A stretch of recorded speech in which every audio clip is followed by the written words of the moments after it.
Out beyond ideas of wrongdoing and right-doing, there is a field. I'll meet you there. When the soul lies down in that grass, the world is too full to talk about. Ideas, language, even the phrase each other doesn't make sense. Hi everyone. I am so excited to introduce Mark to you. As you will hear, Mark and I met many years ago, but I judged him and I did not bother to get to know him. Years later, we ran into each other in the rooms of Narcotics Anonymous and I immediately felt an intense connection with him. How weird is that? I always loved Mark's sense of peace and his calm aura, but I never knew the paths he walked in order to develop this sense of spirituality. He uses words, concepts and practices that I have never heard of in my life, and I doubt if I will ever be willing to investigate them for a deeper spiritual sense in my own life. I was truly in awe about his commitment and loved every second of our chat. I hope you do too. Here we go.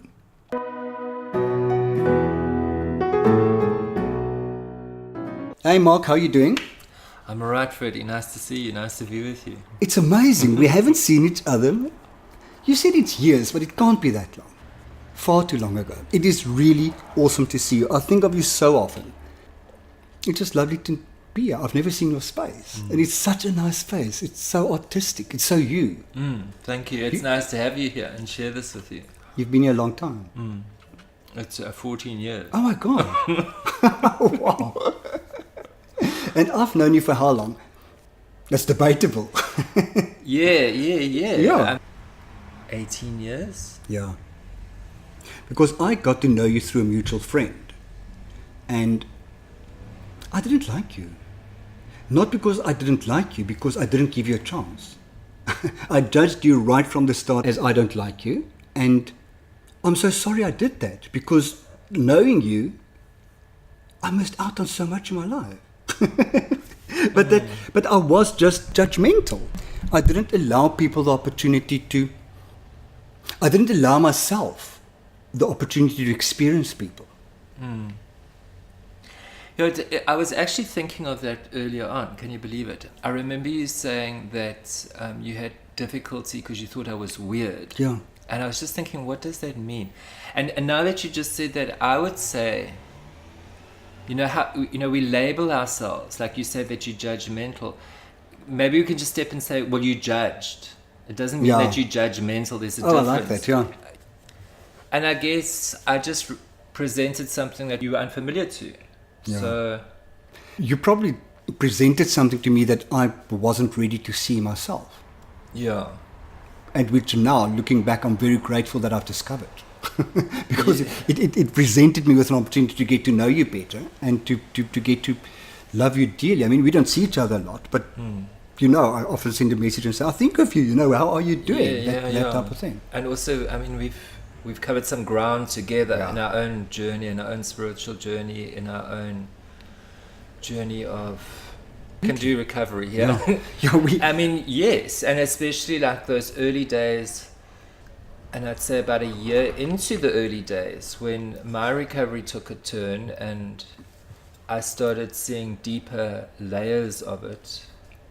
And I think we had many things in common in that way. Yeah, so I mean, for me, you also, it's very much that you are, I'd say, like a spiritual brother. Yeah, I feel that as well. That's because there's a sense of being you my peer. Yeah. And then also witnessing your leaving corporate world and going on your own, which is also what I did. Yeah. And for me, that's... And very much at the same time without knowing it. Exactly. and so there's almost like a maturing that happened on our parallel paths because we came into recovery at the same time. Very much the same time, yeah.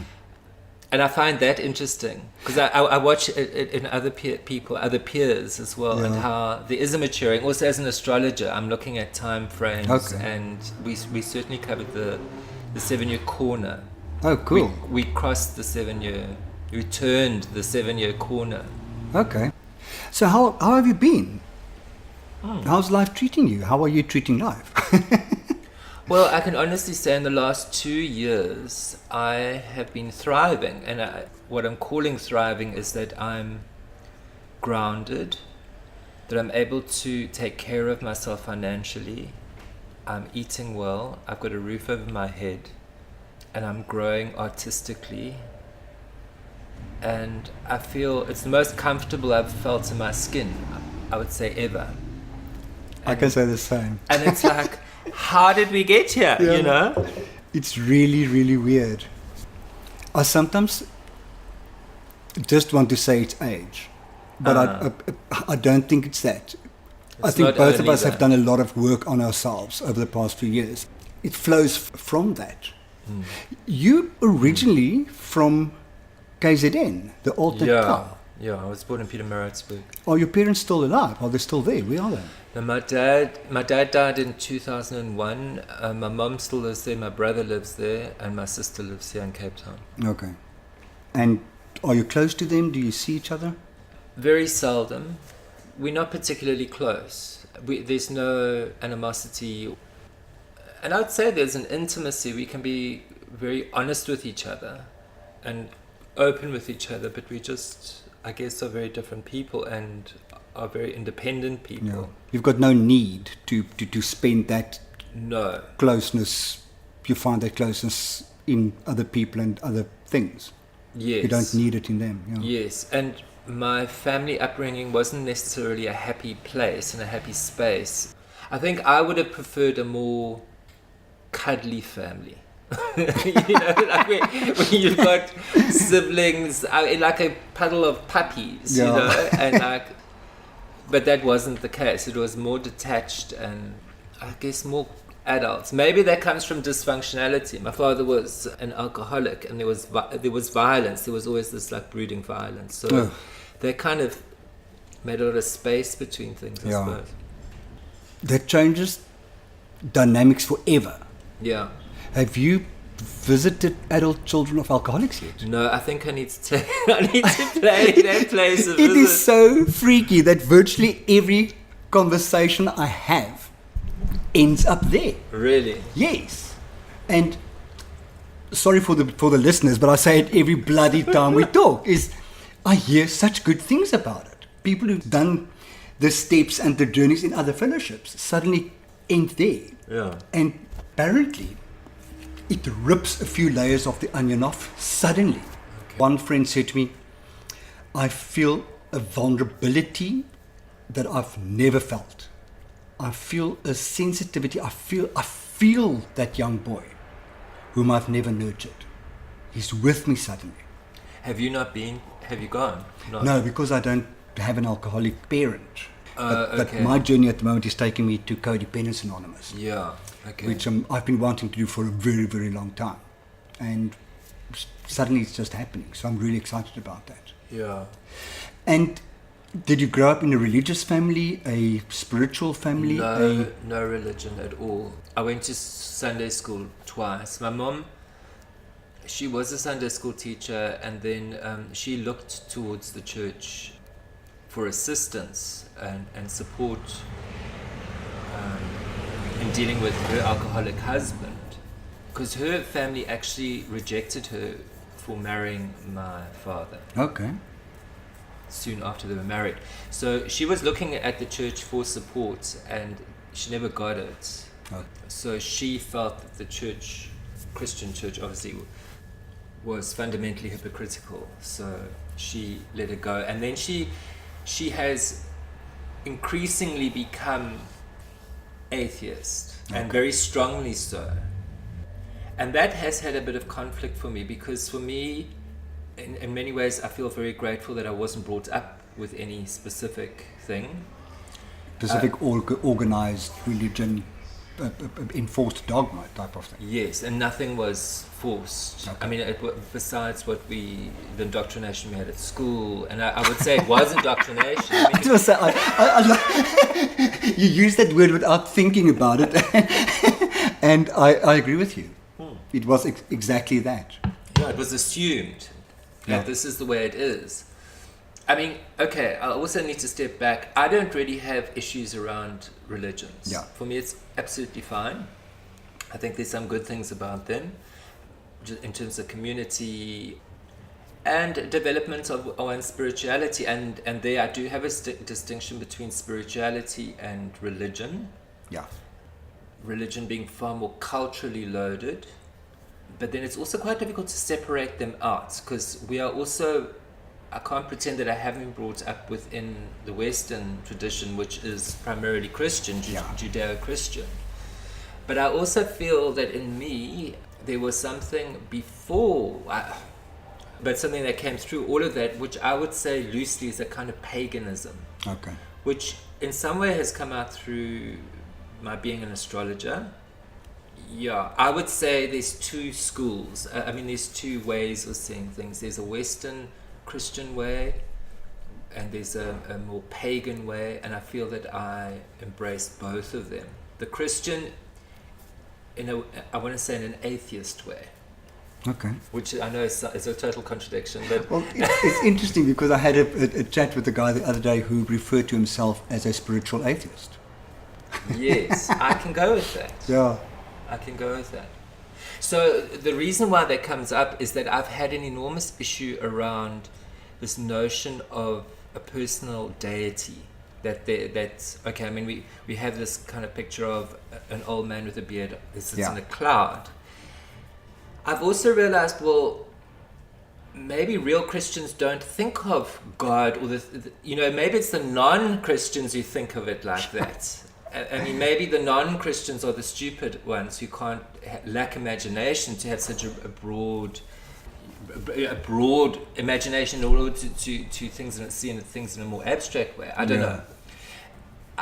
There's a part of me that wants to have a parent projection. I want to have a dad in the sky. I want to have a mom in the sky that can look after me and make everything better. Yeah. But part of my journey is to realize, well, that isn't the case, and that mom and dad I need to develop for myself. So tell me about your journey from atheist type of mother to where you are now.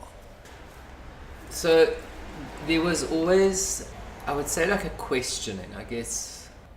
I could never describe myself as an atheist. So, I suppose as an agnostic, and they're just words. Yeah.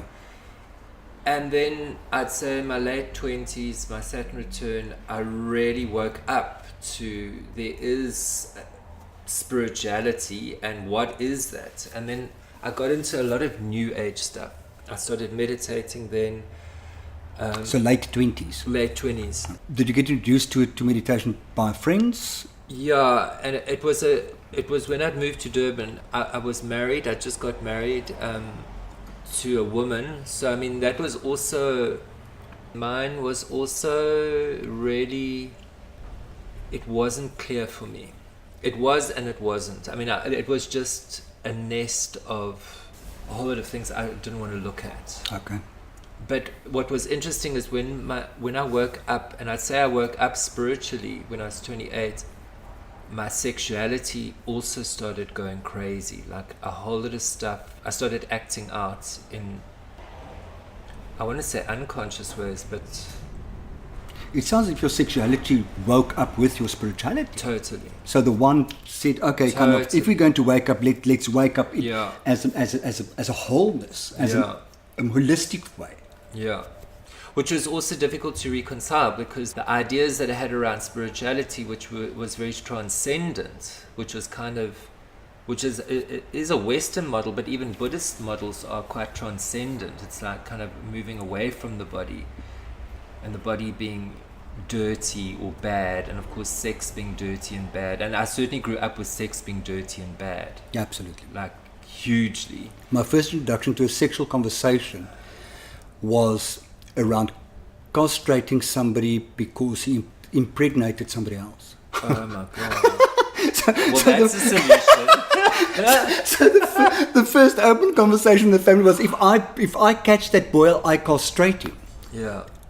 Yeah, for me it was more, my mom was like the absolute ultimate virgin, and sex doesn't happen, and sex doesn't actually exist. So it's like total denial, and it just doesn't exist. And my father, who was very lewd, and he had a dirty attitude towards sex. So that's quite a ripping conflicting tension. Absolutely. How were you as a teenager? Were you kind of dark and broody? Were you bright and breezy? Were you compliant?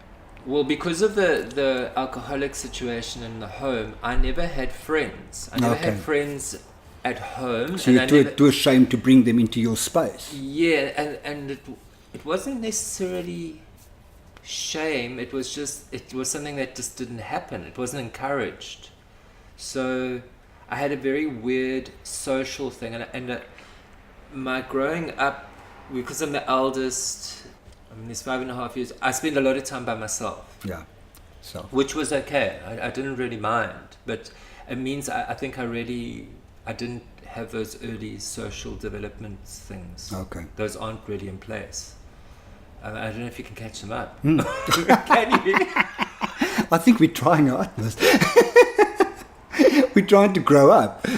We're trying to learn those skills that we just didn't acquire when somebody like Piaget would say we should have.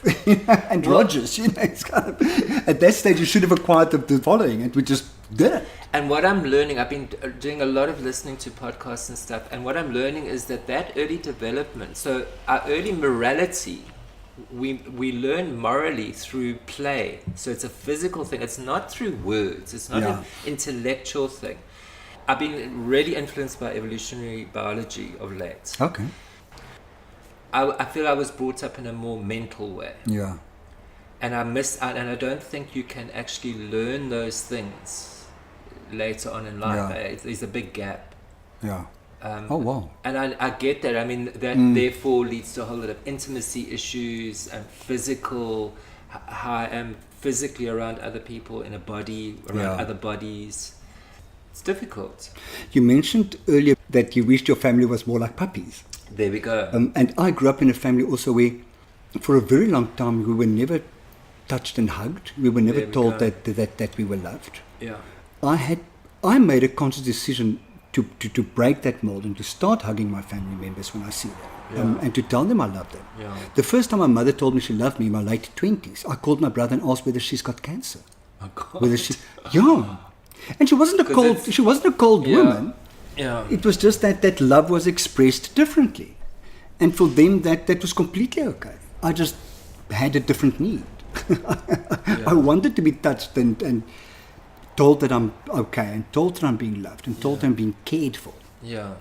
But touch is really important, and all those studies where babies aren't touched, they die. Yeah. Or if they don't die, there's some like really fundamental psychological disorder that takes place. One of my favorite psychological studies was that one where was it rhesus monkeys, where they kept the baby hungry for a while and then introduced him to two mannequin mothers. Yeah. One was covered in wire and the other one was covered in fur. The one with the wire had a banana and the one covered in fur had nothing. And the hungry monkey was released and they went for the fur. Now I want to cry. They went for the touch and not for the food. Yeah, so that's how fundamental it is. Yeah. Yeah, so I did go to university, and that was interesting because politically that was a huge thing for me. I had been brought up in a very, I'd say like verging on Nazi, highly racist background, and then thrown into liberal university and coming up against or being introduced to Marxism and all this stuff, and not really having it presented in a scholarly way. It was more in a social way. Like I had very left-wing peers and very left-wing lecturers, so I was kind of, I would say, also indoctrinated. Yeah. And that I broke through last year. Oh wow! I encountered a very outspoken professor. He's gone viral on YouTube, Jordan Peterson. Okay. And he stands for freedom of speech, and he also stands for the Western tradition and the Western university, which is to present the spectrum of philosophy, of worldviews, political views, and then as a scholar you expose all of that, and then you choose or you develop your own. And that certainly wasn't my experience. My experience was that there is only the left way of seeing, there is only the Marxist way of seeing, And it was only until last year that I realized, well, there are other ways of seeing, and it's, if you're not Marxist, it doesn't mean that you're a Nazi. Yeah. There's things in between. So that must have been a complete culture shock for you, coming from a Christian national education system to suddenly being exposed to all of this stuff as well. Totally. What did you study? I did fine art. Fine arts, okay. Which is more progressive, more open. Yeah. What did you study? I studied, I went to varsity to become a psychologist. I studied BA psychology and sociology. Okay. But I hated the psychology department. I couldn't relate to them at all. So your varsity life, was there a sense of spiritual development while you were discovering all this other political being, the growing in art? Because you're an artist. Do you call yourself an artist? Yeah. So, I mean, art had always been there. And it was, what was interesting was I did the other subjects I did. So I mean, your fine art course is very much set. You don't have within it. You're going to choose. Are you going to do sculpture? You're going to do this, whatever. Yeah. But I still needed to do other BA subjects. So there's history of art, and I mean a huge part of art and certainly art history is the spiritual. You know, artists have always been engaged with portraying or being or representing spiritual states. Absolutely. And in some cultures, the shaman is also the artist. So the artist is also kind of like the kind of priest, shaman person. Yeah. And then I also did philosophy. Okay. So philosophy has always been there. And philosophy is also a way into spiritual, metaphysical realms. Yeah. And then I also did religious studies, which I really wasn't focused in that course. And then I did classical civilization, which, I mean, the Greeks and the Romans, that certainly anchored a kind of paganism. Yeah. So what I'm hearing from you is that your spiritual growth was part of your growth journey. It was kind of embedded. Yeah, it's always been there. In it. Okay. Always been there. So that, I mean, when I was at varsity, there was that phase of happy clappers. I don't know if you had it. I think it was an 80s thing. So there was that lurking around. Look, I mean, I was exploding when I went to varsity because I had my new freedom. And I mean, the first thing that I was able to the way I would express myself was with my appearance. So I mean, and it was the early 80s, and it was just crazy. I mean, I caused car accidents with the way I looked, and it was wild. It was really wild. And so then sharing the same space with like happy clappers, and I'm going wild. So it was kind of, okay, Christianity is bad. I think I worked through a whole lot of that stuff, and then I encountered the New Age stuff, as I said, in my late 20s, which also was, I think the New Age is very denigrating towards religions, and I don't know if that's really fair. And I was exposed to a lot of like quite far out New Age things, like channeled entities, alien stuff, human potential stuff. And did you go on that ride? Did you, as you got introduced to them? I was very immersed in it. Okay. I was very, very immersed in it. And I feel very different. For me, a lot of that is very much wishful thinking. Like, oh, I'm creating my own reality, and I can change it just by what I'm thinking, which life has shown me isn't the case. And there's more to life than what I'm thinking. Zen has certainly shown me that. I can actually put down the thinking. There's something far bigger or more or whatever before thinking. Yeah. It was fluffy. It was very kind of flaky, like what you were saying about psychology. It was also... Okay. I mean, at the same time, I also studied astrology. I did a 2-year astrology course. So that I was taking very seriously. And there's something very pragmatic about astrology, because you can see what's going on. It's the movement of the planets, and it's the movement of seasons. So that's very grounded. Yeah, I mean, then I came across the Flower of Life stuff, all the Pleiadian stuff. I mean, it's like far out shit. Oh, wow. Like way out Yeah. shit. And it could also still be all true. Absolutely. Yeah. I won't be surprised if it is true. But I got a very clear message in my mid-30s towards, or maybe even later, I need to be more grounded. Okay. It was those were mechanisms to unground myself, and of course that also fed into a whole lot of drug addiction. So coming into recovery, which only happened in my mid-40s, I had to drop a lot of that stuff. Yeah. Because it was ungrounding me. You mentioned meditation earlier. You also teach meditation, or you did at some stage. No, I've just been part of groups. Okay. So that first introduction to meditation was through Lazarus, which is a channeled entity. Okay. And Lazarus is pretty fucking amazing. It's really incredible. And it would also, and the standard format would be like a 2-hour thing, and you'd have like an hour or 45 minutes introduction to a specific topic. There would be a meditation, and then and they would still cassette tapes. The fourth side The would good be old like days. a practical application of whatever it was, like how you can actually apply this in your life. And it's very much about, well, you do most of your work in meditation. So I understood meditation as the space that you can go into, which is you working on the mental plane, not astral plane. I mean, I got into all that kind of stuff, like you got all these different planes and all the different chakras and all this shit. And as I say, yes, I mean, I think it is true. I think it's there, but I need to be here in a physical space. So, but I'm sidetracked. So in terms of meditation became a lot of thinking and a lot of like doing in mental space. And that changed when I encountered a whole lot of Tibetan stuff and a whole lot of Buddhist stuff. And then I went to Shambhala, where it was, no, meditation is actually finding a space where you can look at thoughts, and you can also be in a space where you don't engage in with thinking. It's not that thinking stops. Thinking never stops.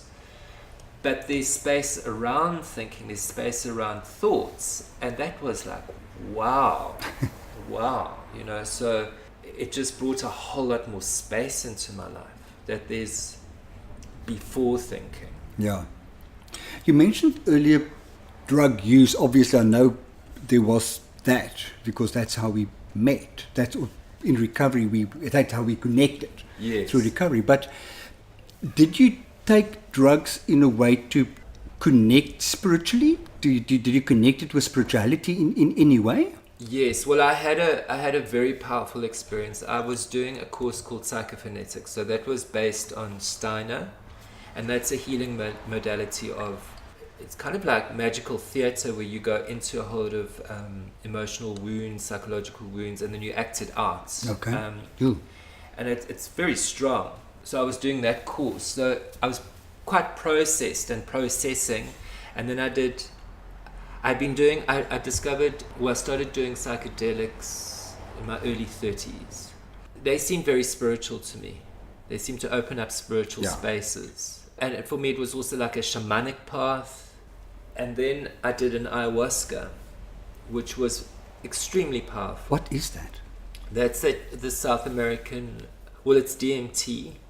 So that's the neurochemical that gets released when you die. It's like the death experience. Oh my God.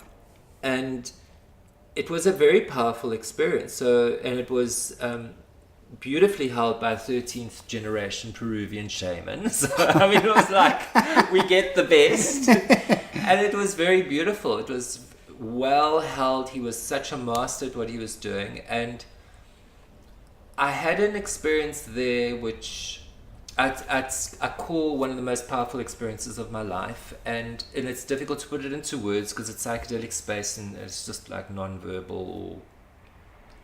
And basically, I found myself in a space where I was nothing. And I knew that to be like the essential self, and it was home, and it was extremely plain.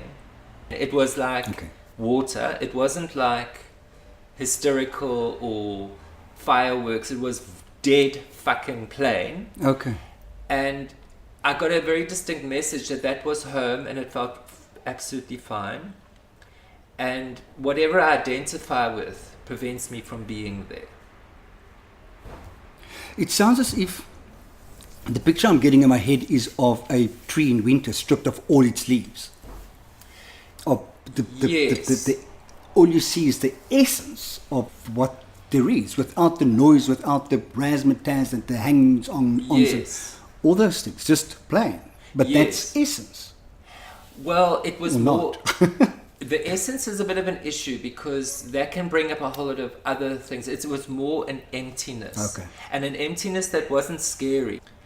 I like the analogy of water, where water is just very plain and it really satisfies a thirst. Yeah. It's the only thing that will satisfy. So that emptiness, which I also now experience in meditation, is that satisfies that spiritual, and I want to say it's a spiritual thirst.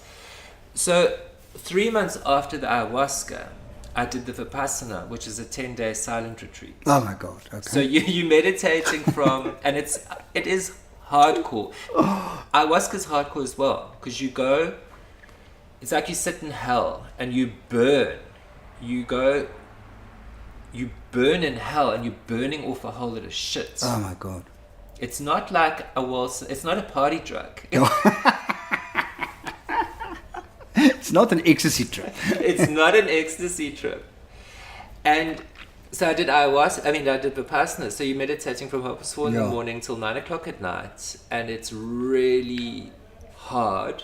And it's also like an initiation in fire. You like burn up. And I had a very similar experience as I did on ayahuasca. So that for me said, okay, that state, and I'm aware that it's not something that I'm chasing. It's not something that can be attained, because in a sense it is already. It's not something to chase after. Is achievable through meditation. So at the same time, I was exposed to In-School Theory by Ken Wilber, and he is a huge advocate of meditation. And he talks about various layers and levels of consciousness and consciousness development. Yeah. So meditation change. So Vipassana is a Buddhist lineage. So it's kind of going as like the very pure Buddhist technique from Buddha.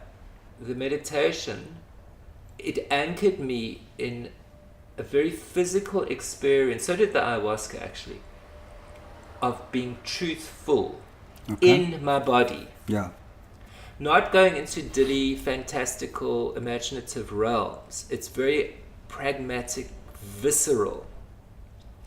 And then I was able to, and I had to get honest that a lot of that psychedelic stuff was sheer escapism and was part of my addiction, that I didn't want to be here.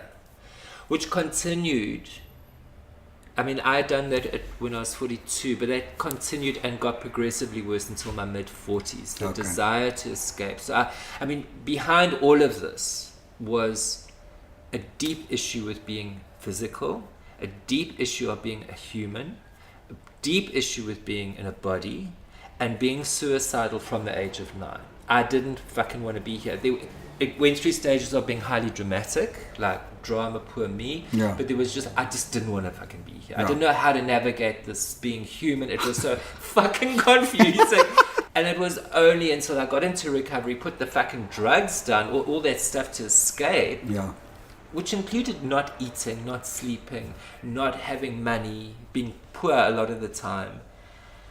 Having crazy ideas, and it was only when I got into recovery and started doing very basic things like sleeping and eating properly and taking care of my health that I think my spirituality could awaken. Yeah.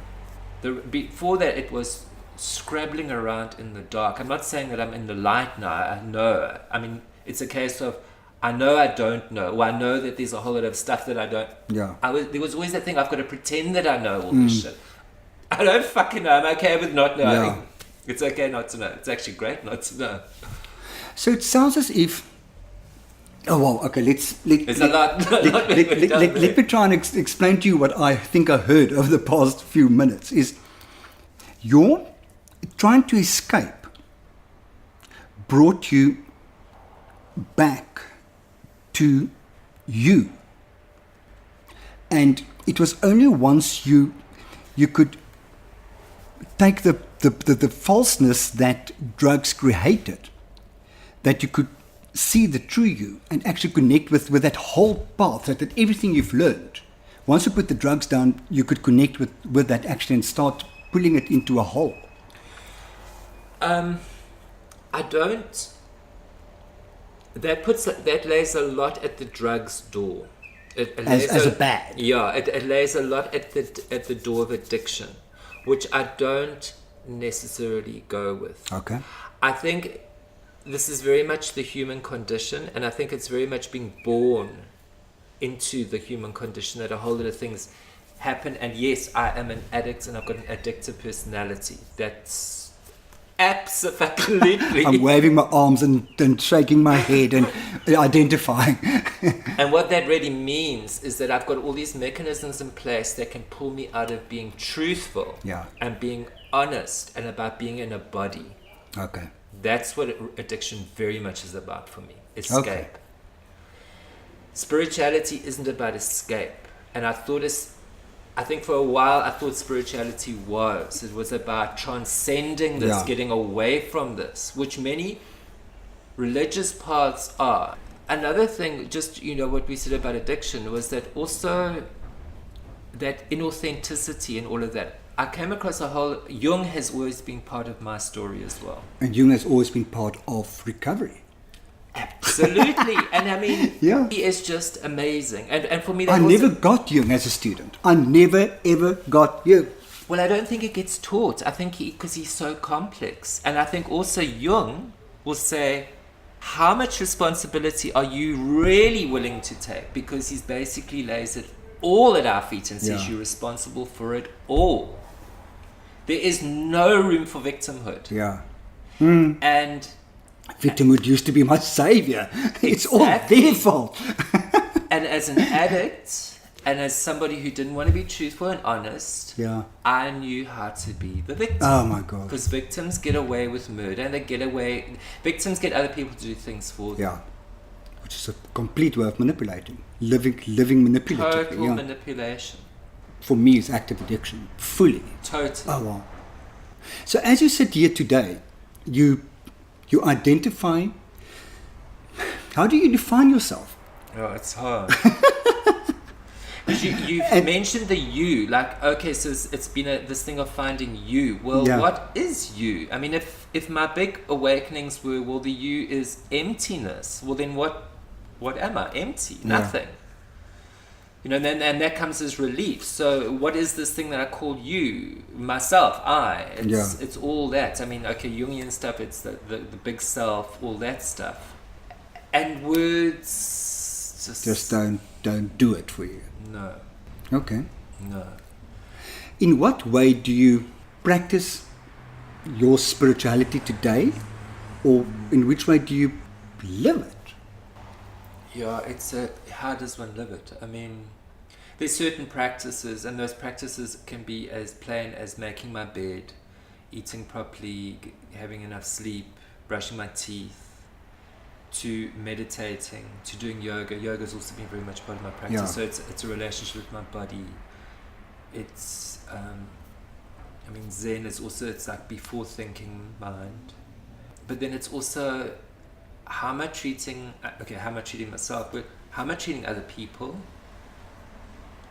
Am I coming from my head or am I coming from my all self? Yeah. Am I being honest? I suddenly feel like crying now. Fabulous. I mean, at the end of the day, Fred, isn't it just all about being honest? And you are another me. So when I look at you, I'm seeing me, and how am I treating you as to how I'm treating me? And the picture I have of you in my head is such an amazingly connected individual that animal connection was just part of what I saw in my head. Oh, yeah, no, I do love cats. I mean, Yeah. I've had many cats in my life, and I get cats. I mean, I'm not a dog person. Is it? I mean, dogs are gorgeous. All animals are gorgeous. I love animals. You but vegetarian? cats, You're vegan? Vegetarian? No, not even. No, a lot of people assume I am. And I think we've had this conversation actually a few times already. No, and I'm eating more meat than I have in my entire life. Bad you. I mean, okay, try and do it as ethically as possible, Okay. But yeah, I mean, my body actually wants meat. But also, being in recovery, I think the most important thing that an addict can do, I believe, is re-establish a relationship with the body. Absolutely. Because as addicts, we are not in our bodies, and we force our bodies to do things that are really not good, like smoking fucking cigarettes. Yeah. I mean, hello. The body does not want to breathe in smoke. It's very plain, and we breathe it in, and then we stand around and we pose like this is the coolest. It's we are the coolest. I mean, what the fuck? How dishonest can you get? Because you worked a 12-step program on smoking, didn't you? Yeah. I think I learned more about the application of 12 steps when I quit smoking than I did when I quit drugs and alcohol. Exactly. It was because you've really got to use it. It was a complete different level of connection and asking for help and powerlessness. I mean, every 20 bloody minutes you feel like a cigarette. Well, drugs, kind of every, I don't know, but it was far harder. I loved it. I loved taking myself on that journey. Well done for doing it. I mean, isn't that such a release? Well done self. A release of slavery. It is such slavery there. Listen, Mark, last question. Let's wrap it up. I think. I don't know if this makes any sense, does it? It's perfect. Really? Yeah, absolutely. Seems like a big jumble. No, I'm loving it. I truly am. Listen, there's one question I always ask, and I don't know why, because I started doing it and it feels right. And it's going to be interesting to hear your answer. Are you happy? Yeah. Cool. Yeah. And what contributes to that happiness, as opposed to you being suicidal? It's doing all those very ordinary things. It's doing the very ordinary things. Being present, being here. Making my bed, eating, getting sleep. I've got into a new thing of watching a lot of YouTube, and then I want to start doing that when I get into bed, and then I don't sleep. Yeah. So it's like getting enough sleep and waking up in the morning. Those things, just having that in place, doing those basic things, then it creates a good foundation, it creates a good structure for happiness just to be. I mean, I've learned the difference between joy, ecstasy, and happiness. Happiness resonates with that water analogy. It's plain. Yeah. And I also feel that it's a basic requirement. Because if I'm not happy, then there's this niggling thing, and it's just, life is unbearable. Yeah. So it's a balance point between a whole lot of things. Because as you say, if we're not happy, is it worth it? It's not. Exactly. It's not. I can't. Yeah. But then, I don't think there's a formula to it. Years ago, I understood, and I also understand it from an astrological point of view. Happiness corresponds with needs being met. Yeah. And joy corresponds to our desires being met. Okay. So desires, in some sense, can be forfeited. They can't really, but they can be forfeited. Whereas needs cannot be forfeited. They have to be met, and that's Maslow. And then there is also the hierarchy of needs. So the moment the bottom one is, then we develop. I love Maslow. I like that. Fantastic. Also, what I've learned from Maslow is that the spiritual need actually is the top one. So basic things like food, clothing, that has to be done first. And I think I always had it the other way around. I was always chasing spirituality before my belly was full. You can't meditate. You can't. I don't believe you can even approach your spirituality until that's. And that also makes sense why we go into, or maybe we develop our spirituality as we get older because we're more sorted, Yeah. you know. I really like what you said there. It's as if you had it the other way around. I had it the other way around. What I found interesting as well is I did my formal education in the early 80s. And then I did another round of studies a few years ago. And suddenly Maslow had a 6th level. Oh, really? Yeah. Like, okay. And it was interesting that the level that my work was like was on the 6th level. Okay. What is the 6th level? The giving. Okay. Yeah, giving back. Yeah. But Mark, we need to do this again. There's some stuff that I want to go deeper into. Yeah, So, no, this has been very lovely. Yeah. A lot of people when we off air, they're saying, God, we went to places where I haven't been for a very long time, to things that I haven't thought about for a very long time. And afterwards, when I speak to them again, I say, since our chat, some things, I've made some changes again in my life. Yeah. But awesome. Thank you so much. Thank you. I really for appreciate this opportunity. it. I can't wait to get this live. Yeah, and I'm terrified because I don't want to hear it. I can't stand my voice. I hate it. When I hear my voice, I want to die. There are some people who are refusing to talk to me because of that. Is it? Yeah. Well, I don't know if I'll ever listen to it. I'll force you. I'll tie you to a bed. Thank you, Mark. Look after yourself. Thank you, Fred.